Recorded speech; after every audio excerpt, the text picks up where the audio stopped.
కుంభరాశి, ఈ కుంభరాశి వారికి అందరికీ కూడా ఏలినాటి శని జరుగుతుంది. కాబట్టి నడుము నొప్పులతో బాధపడుతున్నారు, మంచం పట్టుకున్నారు. గతంలో మరి మాకు పనులు ఉంటాయా అండి, ఉండవా అండి అంటూ బాధపడేటటువంటి వాళ్ళందరికీ కూడా ఇప్పుడు పనులు ఎబ్బడి ముబ్బడిగా రావడం. అప్పుల బాధతో ఉన్నటువంటి వాళ్ళకి విచిత్రం ఏమిటంటే, మీకు ఈ యొక్క కుంభరాశి వారికి అందరికీ కూడా నూతన స్త్రీలతో పరిచయాలు ఏర్పడతాయి. అప్పుల బాధతో మేమున్నామంటే కొత్త ప్రేమ వ్యవహారాలు అనేటటువంటివి తెరతీస్తారు. కాబట్టి ఈ రకంగా ఆదాయాలు బ్రహ్మాండంగా పెరుగుతాయి. అలాగే కొత్త కొత్త ఆదాయాలతో కొత్త కొత్త వ్యాపారాలు ప్రారంభిస్తారు.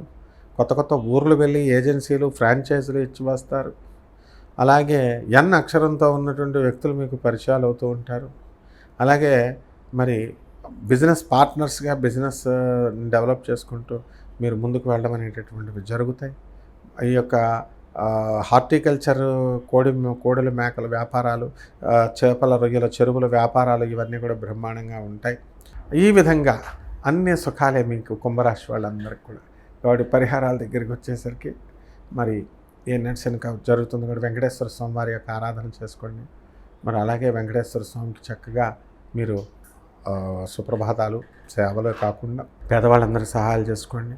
అలాగే యక్షిణి మహామంత్రాన్ని మీరు నా ద్వారా మీరు తీసుకోండి. వ్యక్తిగత జాతకం చూసుకుంటే సంపూర్ణంగా తెలుస్తుంది. మీకు శుభమస్తు.